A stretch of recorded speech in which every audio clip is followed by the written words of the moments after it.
Railway प्रवासाच्या धावपळीत सामान विसरण्याच्या घटना होत असतात। ठाणे रेल्वे स्थानकात हरवलेली वस्तू प्रामाणिकपणे शोधून देण्याचा प्रयत्न रेल्वे कर्मचाऱ्यांकडून केला जात होता। जानेवारी ते जून या 6 महिन्यांच्या काळात रोख रक्कम, सोन्याचे दागिने, मोबाईल, लॅपटॉप, महत्त्वाची कागदपत्रे असणाऱ्या बॅगा तब्बल 85 प्रवाशांना परत गेल्या आहेत। ठाणे स्थानकामध्ये प्रवाशांची संख्याही दिवसागणिक वाढते आहे। गाडी पकडताना होणाऱ्या धांदलीत काही वेळा सोबत असणारे सामान प्लॅटफॉर्म अथवा गाडीत राहण्याची शक्यता असते।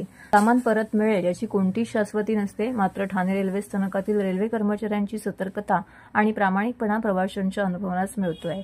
जानेवारी ते जून या महिन्यामध्ये 85 प्रवाशांना त्यांचं सामान परत केलं आहे। लोकल, मेल, एक्सप्रेसमधून प्रवास करणाऱ्या प्रवाशांचे सामान स्थानक परिसरात अथवा गाडीत विसरून जातात। सामानात सोन्याचे दागिने, रोख रक्कम, मोबाईल, कपडे, महत्त्वाची कागदपत्रे मिळून येतात।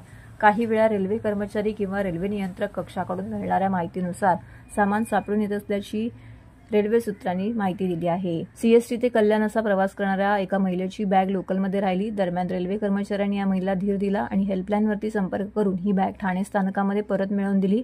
दुसऱ्या एका घटनेमध्ये मांडवी एक्सप्रेसने ठाणे स्थानकातून कुडाळला जाणाऱ्या एका कुटुंबाची सुटकेस प्लॅटफॉर्मवर राहिली। सुटकेस मिळेल याची कोणतीही शाश्वती नव्हती, परंतु रेल्वे कर्मचाऱ्यांच्या सतर्कतेने ही सुटकेस कुटुंबाला सुपूर्द केली। ठाणे रेल्वे स्थानकात केशव तावडे यांच्या कार्यालयामध्ये सामान गायब झाल्याची तक्रार कोणी घेऊन आल्यावर ती शोधून देण्याचा प्रामाणिक प्रयत्न ते करतात, असं प्रवाशांनी यावेळी सांगितलेलं आहे।